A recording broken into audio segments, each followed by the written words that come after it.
Assalamualaikum warahmatullahi wabarakatuh. Alhamdulillahirabbil alamin, nahmadu wa nasta'inuhu wa nastaghfiruh wa na'udzu billahi min syururi anfusina wa min sayyiati a'malina. May yahdihillahu fala mudhillalah wa may yudlilhu fala hadiyalah. Amma ba'du. Anak-anakku yang Ibu sayangi, alhamdulillah pada hari ini kita bisa berjumpa kembali walaupun lewat dunia maya untuk melanjutkan pelajaran kita pada hari ini. Anak-anakku, sebelum kita mulai belajar, marilah kita membaca doa terlebih dahulu. Bismillahirrahmanirrahim. Rabbi syrah li sadri wa yassir li amri wahlul 'uqdatam min lisani yafqahu qawli. Rabbi zidni ilma warzuqni fahma. Amin. Baiklah anak-anak, sebelum memulai pelajaran dan sebelum kita lanjutkan, silahkan absen terlebih dahulu melalui WA masing-masing. Baiklah anak-anak, pada kesempatan kali ini kita akan membahas tentang minuman keras, judi, dan pertengkaran. Topiknya yaitu menghindari minuman keras, judi, dan pertengkaran. Anak-anak Ibu yang Ibu sayangi, manusia diberi akal untuk membedakan perbuatan yang baik dan yang buruk. Tahukah kalian apa manfaat akal bagi manusia? Dengan akal, manusia mampu bersyukur dan menjaga nikmat Allah Subhanahu wa taala. Ia dapat membedakan perbuatan yang hak dan yang batil. Perbuatan yang batil sangat dilarang oleh Islam atau oleh Allah Subhanahu wa taala.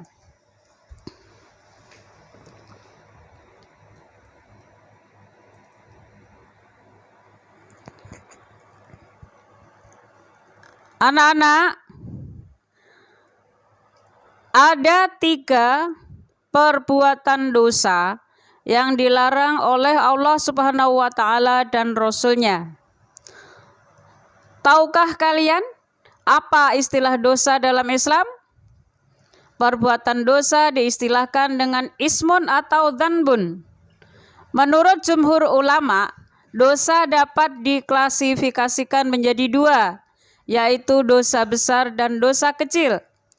Rasulullah SAW memerintahkan setiap muslim berhati-hati terhadap dosa kecil.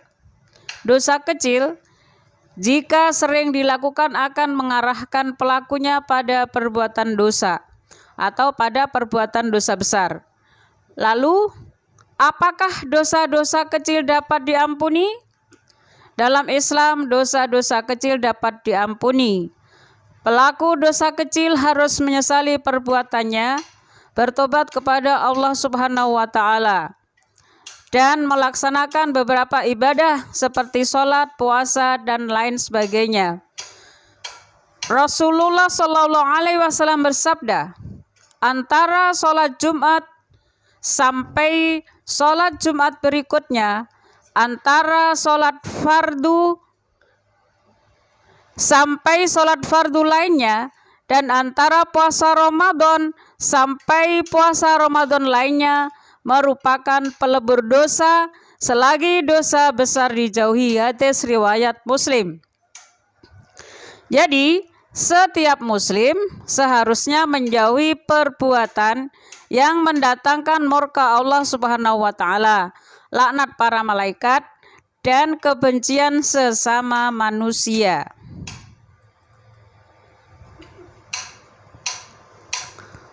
Beberapa perbuatan dosa yang dilarang dalam Islam dijelaskan dalam Al-Quran surat Al-Maidah ayat 90 sampai 91 yang akan Ibu bacakan. A'udzu billahi minasyaitonir rajim. Bismillahirrahmanirrahim. Ya ayyuhalladzina amanu innamal khamru wal maisiru wal ansabu wal azlamu rijsum min amali syaitan fajtanibuhu la'allakum tuflihun. Innama yuridu syaitanu an yuqi'a bainakumul adawata wal baghdha'a fil khamri wal maisiri wa yasuddakum an dzikrillahi wa anis salati fahal antum muntahun.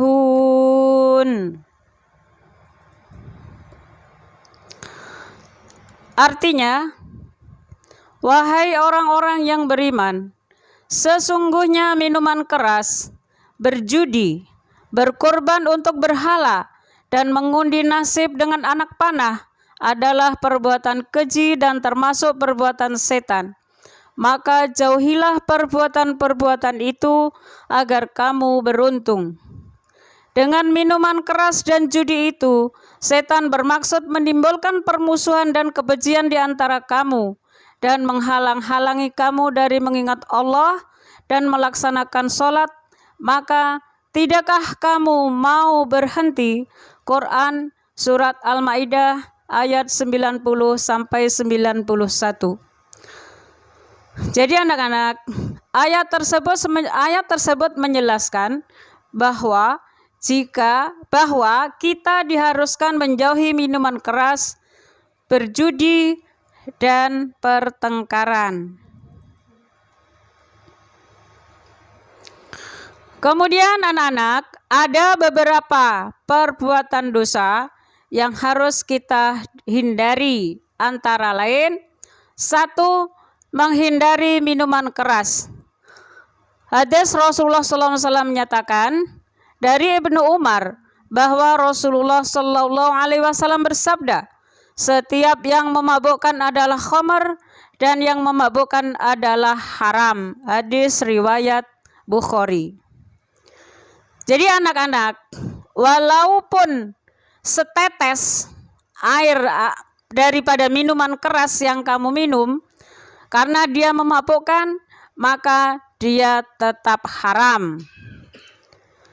Selain minuman keras, saat ini yang lagi beredar adalah narkoba. Dengan mengisap narkoba, mencicipi narkoba, maka semuanya diharamkan oleh Allah Subhanahu wa Ta'ala, karena itu semua termasuk di dalam hal yang memabukkan.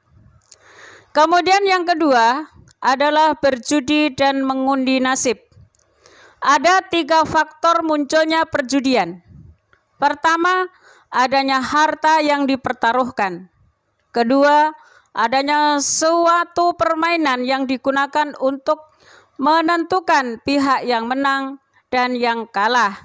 Kemudian yang ketiga, pihak yang menang akan mengambil harta yang menjadi taruhan bagi pihak yang kalah atau kehilangan harta. Begitulah anak-anak, perjudian atau mengundi nasib semuanya tidak ada yang menguntungkan bagi kita. Semuanya adalah merugikan. Oleh karena itu, hendaknya jangan sampai kalian terjatuh ke dalam hal-hal yang seperti itu. Contohnya, kalau ada bola, kalian berjudi, bertaruh walaupun hanya dengan uang 5.000 rupiah, tetap itu semuanya haram. Jadi perbuatannya inilah yang mendatangkan murka Allah Subhanahu wa Ta'ala. Kemudian yang ketiga adalah pertengkaran. Islam mengajarkan setiap muslim cinta damai serta melarang pertengkaran, sebagaimana dijelaskan dalam Quran Surat Al-Maidah Surat 5 ayat 32. Ini nanti anak-anak bisa kalian lihat di dalam Al-Quran Surat Al-Maidah ayat 32, kemudian kamu juga lihat bagaimana isi daripada surat tersebut.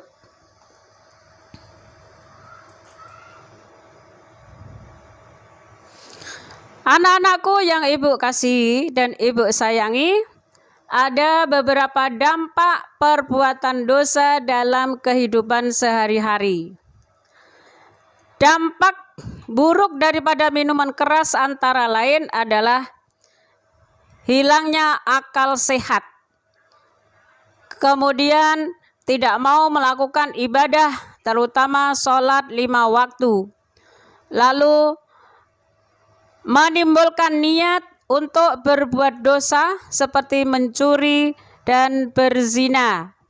Kemudian tidak memiliki semangat hidup dan semangat untuk meraih cita-cita. Jadinya hanya malas karena tidak ada uang untuk membeli minuman, membeli narkoba, akhirnya mencuri. Naudzubillah min dzalik. Kemudian dampak yang kedua adalah dampak berjudi dan mengundi nasib, antara lain malas berusaha karena sudah menggantungkan nanti saya menang dalam perjudian. Ini contohnya ya. Kemudian berikutnya menjauhkan diri dari Allah Subhanahu wa taala.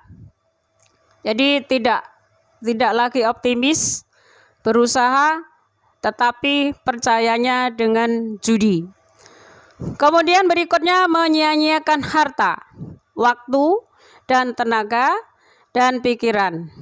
Kemudian mendorong untuk kufur terhadap nikmat-nikmat Allah Subhanahu wa taala. Itulah antara lain dampak buruk daripada berjudi. Berikutnya adalah dampak buruk pertengkaran.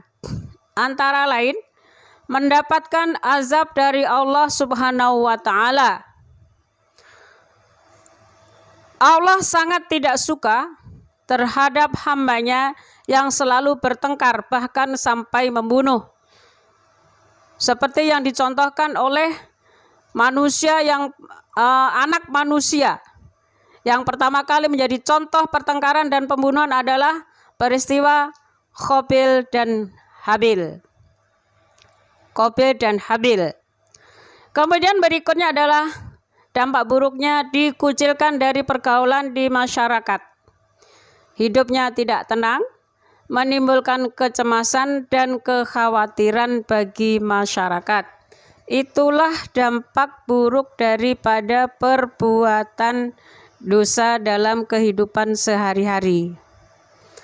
Kemudian berikutnya adalah selain dampak buruk adalah hikmahnya seseorang menghindari perbuatan dosa. Yang pertama adalah bersemangat dalam meraih cita-cita. Yang kedua, mendapat rahmat dari Allah Subhanahu wa taala. Yang berikutnya adalah dapat berpikir jernih. Yang keempat adalah dijauhkan dari siksa api neraka. Firman Allah Subhanahu wa taala dalam surat An-Nazi'at ayat 41 sampai 42 yang artinya, dan adapun orang-orang yang takut kepada kebesaran Tuhannya dan menahan diri dari keinginan hawa nafsunya, maka sungguh surgalah tempat tinggalnya. Quran surat An-Nazi'at surat 79 ayat 40 sampai 41. Dan yang terakhir, hidup menjadi aman, tenang dan harmonis sebagaimana Allah Subhanahu wa taala jelaskan dalam Al-Qur'an surah Al-A'raf surat 7 ayat 96. Baiklah anak-anak, demikianlah apa yang Ibu sampaikan dari bab menghindari minuman keras, berjudi dan pertengkaran. Oleh karena itu anak-anak, Ibu minta untuk membaca atau berliterasi dengan buku pendidikan agama Islam yang sudah ada pada tangan kalian. Kemudian kerjakan soal halaman 11 pilihan ganda ya. Semuanya dikerjakan, ditambah dengan yang B 5 soal isai. Demikianlah anak-anak yang Ibu sampaikan. Marilah kita tutup majelis kita agar membawa keberkahan dengan membaca doa kifarat majelis. Bismillahirrahmanirrahim. Subhanakallahumma wa bihamdika asyhadu an la ilaha illa anta astaghfiruka wa atubu ilaik. Sekian, billahi fi sabilil haq fastabiqul khairat. Wassalamualaikum warahmatullahi wabarakatuh.